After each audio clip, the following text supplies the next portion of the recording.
বিসমিল্লাহির রহমানির রহিম। আসসালামু আলাইকুম প্রিয় ভিউয়ার্স, এই এক জোড়া আছে পিওর অরিজিনাল টেডি 128-এর একটা রানিং পেয়ার। প্রিয় ভিউয়ার্স, ঠোঁটটা দেখেন একদম মোমের মতন সাদা, কপালের টিপটা দেখেন, পায়ের ট্যাগটা দেখেন, একদম 5,000 টাকা পড়বে। আর যারা অনলাইনে কবুতর ক্রয় করতে গেলে এখন টাকা দিচ্ছি ভাই, কিছু সময় পর জানাস, আপনি দেখে শুনে তারপরে আমার ফোন দিয়েন। অনেকে বলেন রাইখে দেন।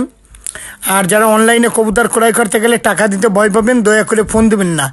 এটা আমার নিজস্ব ব্যক্তিগত ইউটিউব চ্যানেল, নিঃসন্দেহে আমার কাছ থেকে কবুতর কালেকশন করতে পারেন, একদম 5,000 টাকা। প্রিয় ভিউয়ার্স, সবসময় বলি, যার কাছ থেকে কবুতর কালেকশন করেন না কেন, একটু ভালোভাবে জেনে বুঝে তারপর কালেকশন করলে আমার মনে হয় আপনি ভালো মানের কবুতরটা ইনশাল্লাহ পাবেন। যাই হোক ভিউয়ার্স, খুবই সুন্দর টপ কোয়ালিটির কবুতর। আর কবুতর পেয়ারটা দেখলে আপনারা বুঝতে পারতেছেন, খুবই সুন্দর, একদম 5,000 টাকা। সকলে ভালো থাকবেন। আসসালামু আলাইকুম।